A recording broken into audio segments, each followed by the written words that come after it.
नमस्कार बच्चों, हम लोग पढ़ रहे हैं संस्कृत साहित्य का इतिहास। और संस्कृत साहित्य के इतिहास में अब तक हमने देखा है संस्कृत साहित्य का सामान्य परिचय, और सामान्य परिचय के पश्चात वैदिक साहित्य का बहुत संक्षेप में परिचय, और उसके पश्चात रामायण और महाभारत का परिचय। रामायण महाभारत के बाद हमारे जो कोर्स में है, आपके पाठ्यक्रम में है पुराण साहित्य। तो बच्चों, सबसे पहले तो हमको ये पता होना चाहिए कि पुराण साहित्य क्या है। वो पुराण साहित्य को समझने के लिए आप लोग पुराण शब्द के अर्थ को सबसे पहले देखें कि पुराण का शाब्दिक अर्थ जो है पुरा भवम इति पुराणम, जो पहले हुआ वो पुराण है, यानी कि पहले जो हो चुका है वो पुराण है। इसका मतलब ये है कि एक तरीके से हमारी जो सभ्यता है, हमारी जो संस्कृति है, ये जो सृष्टि है, इसमें पहले क्या क्या हुआ वो पुराण है। और ये पुराण साहित्य है, यानी कि पुराण साहित्य वो साहित्य है जो पुराने समय में, प्राचीन काल में जो जो घटनाएं हुई है, किस प्रकार से ये सृष्टि की यात्रा अभी तक चली है, उसके बारे में जो साहित्य बात करता है उसको हम पुराण साहित्य कहते हैं। तो शाब्दिक अर्थ देखें तो पहले जो हुआ वो पुराण, और साहित्य शब्द का हम देखें कि साहित्य का मतलब है कि लिखित साहित्य, जो पहले हुआ है उसका जो लिखित साहित्य है, जब उसको लिपिबद्ध कर दिया गया है और लिपिबद्ध करके और ऐतिहासिक क्रम से उसको बताया गया है, वो हमारा पुराण साहित्य है। तो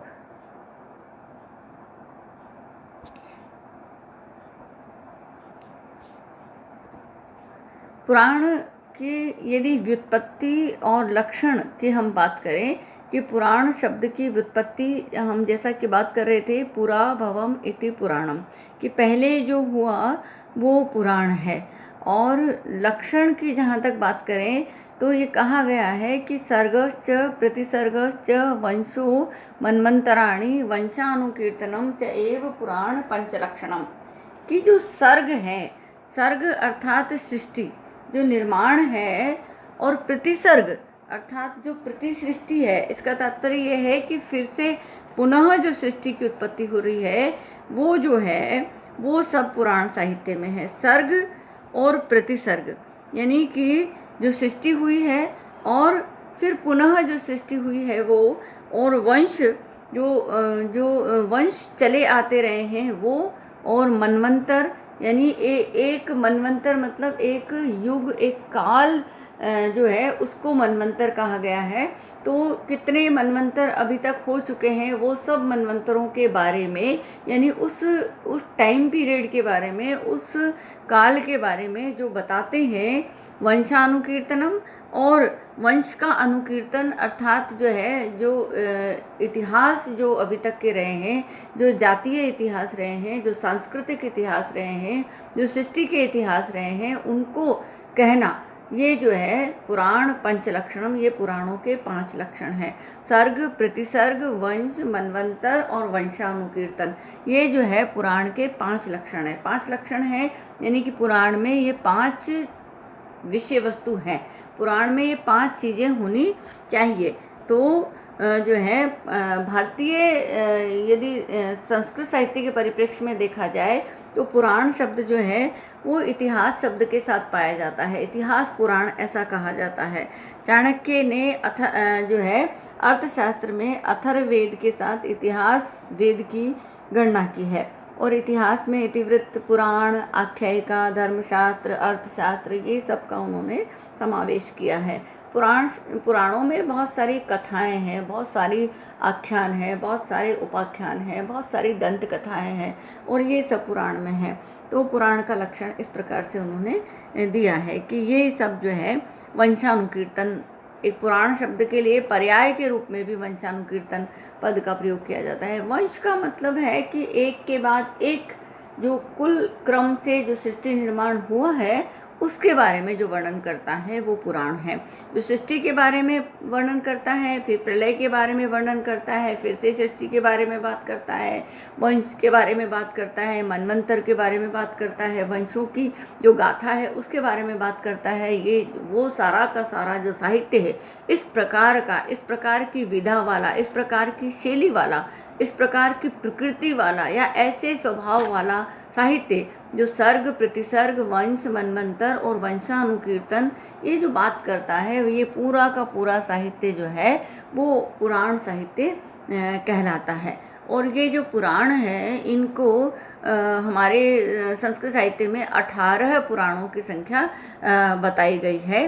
कि पुराण की यदि हम काल की बात करें तो पुराण का काल जो है वो ईसा पूर्व 600 से 500 तक हो सकता है। नहीं, ईसा पूर्व की जब बात करते हैं बच्चों तो काल गणना को एक तरीके से आप लोग समझिए कि ईसा पूर्व यानी कि जो ईसा सन है, ईसवी सन है, वो सन 1 से इधर चलता है और ये जो है 2020 इस समय चल रहा है, यानी 21वीं शताब्दी चल रही है।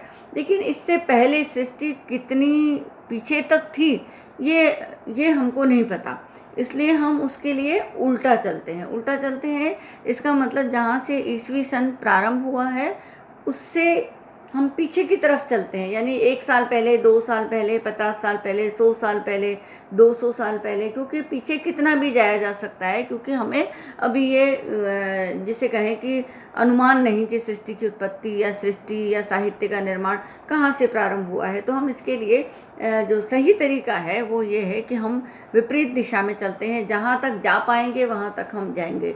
तो ईसा पूर्व 600 से लेके ईसा पूर्व 500 तक का समय जो है पुराणों के लिए निर्धारित किया है। इसका मतलब ये है कि पुराण जो है वो महाभारत के समय में जो है थे।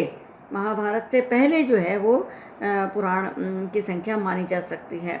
अब हम उपलब्ध जो पुराण हैं उनकी अगर संख्या की बात करें तो उपलब्ध पुराण हमारे पास 18 है और उपपुराण भी 18 हैं। तो 18 पुराण हैं और 18 उपपुराण हैं। यदि हम संख्या की बात करें तो पुराणों की संख्या 18 है।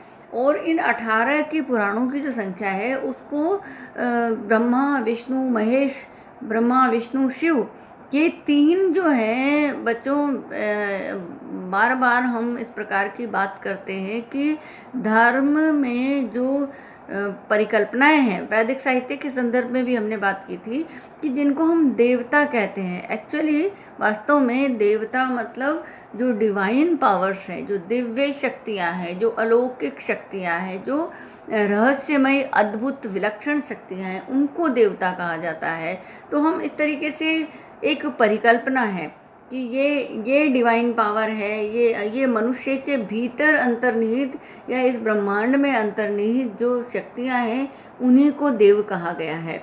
तो ये अलग अलग तरीके की शक्तियों को हमने देवता कहा है या उन पावर्स को हमने नाम दे दिया है, तो उसको हम ईश्वर परमात्मा, क्योंकि वो शक्ति के प्रतीक हैं सारे ही। यदि हम इन शब्दों के मीनिंग देखें तो भी उनके मीनिंग वही है कि उनमें कैपेसिटी है, उनमें क्षमता है, उनमें सामर्थ्य है इस काम को करने की, इसलिए हम उनको कहते हैं ईश्वर ना। ईश्वर जिसके पास ऐश्वर्य है, जो संप्रभु है, जो प्रभु उनका नाम है। परमात्मा हम कहते हैं परमश्च सो आत्मा इति, जो परम आत्मा है। आत्मा मतलब चेतना मतलब कॉन्शियसनेस एनर्जी। तो ये सब जो है प्रतीकात्मक है।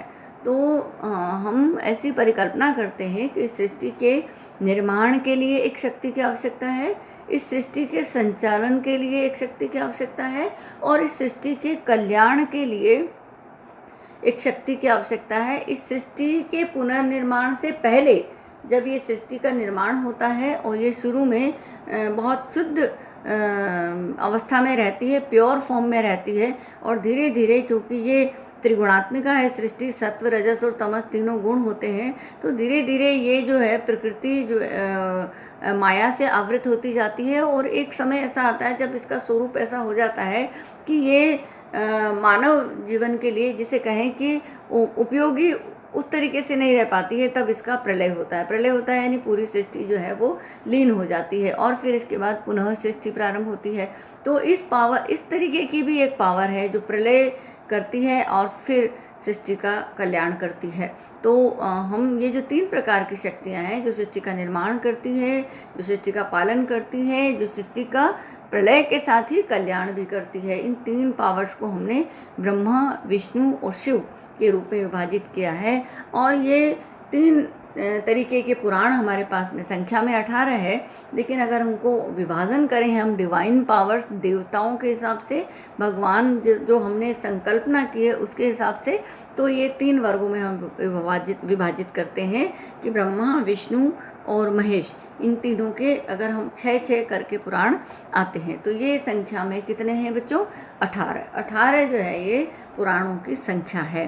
तो इन 18 पुराणों में जो संख्या के हिसाब से इनके नाम हैं, हम इनको डिटेल में पढ़ेंगे अगले अध्याय में। तो इनके नाम हैं ब्रह्म पुराण, पद्म पुराण, विष्णु पुराण, वायु पुराण, शिव पुराण, भागवत पुराण या देवी भागवत पुराण, नारद पुराण, मार्कंडेय पुराण, अग्नि पुराण, भविष्य पुराण, ब्रह्मवैवर्त पुराण, लिंग पुराण, वाराह पुराण, स्कंद पुराण, वामन पुराण, कर्म पुराण, मत्स्य पुराण, गरुड़ पुराण और ब्रह्मांड पुराण। ये जो है 18 हमारे पास में पुराण है, जो मुझे लगता है कि सृष्टि के निर्माण और उसके संचालन और उसका प्रलय, जन कल्याण, जन मंगल, ये सब करने वाली जो शक्तियाँ हैं, इन शक्तियों के दृष्टिकोण से सृष्टि के निर्माण की व्याख्या है। तो इन सभी पुराणों में सृष्टि निर्माण की कथा है, सृष्टि के संचालन की कथा है, सृष्टि के कल्याण की कथा है, और पुराण एक तरीके से सृष्टि का इतिहास है। तो इन पुराणों के भीतर जो है हम लोग जो है इस इतिहास को पढ़ेंगे और जो है थोड़ा इसको हम डिटेल में अगले चैप्टर में पढ़ेंगे। तो आज हम लोगों ने सिर्फ ये देखा है कि जो भारतीय इतिहास है, जो भारतीय साहित्य है, जो भारतीय जिसे कहें कि संस्कृति है, धर्म है, उसमें पुराणों का क्या महत्व है। तो पुराणों का महत्व उतना ही है जितना वेदों का है, क्योंकि वेद एक तरीके से नॉलेज है, वेद का मतलब है ज्ञान, और ये जो ज्ञान है वो पुराणों से भी हमें प्राप्त होता है, इसलिए पुराणों को भी वेद के समकक्ष जो है वो रखा गया है। वैदिक ग्रंथों में इतिहास पुराण शब्द का प्रयोग मिलता है। इसका मतलब पुराण इतिहास कहने की एक कला है और जो है सृष्टि के निर्माण को कहने की एक प्रामाणिक जो है वो स्रोत है। इस तरीके से बहुत सारी हमारी जो भारतीय संस्कृति है, जो धर्म है, वो सब पुराणों में कहा गया है।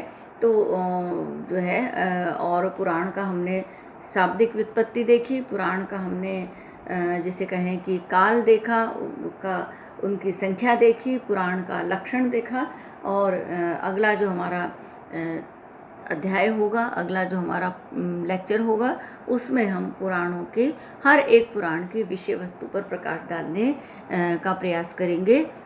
और आप लोग जो है इस पुराण की जो आज जो परिभाषा, लक्षण, काल, संख्या, व्युत्पत्ति, ये सब जो दिया गया है, महत्व, ये सब के बारे में आप लोग पढ़ेंगे।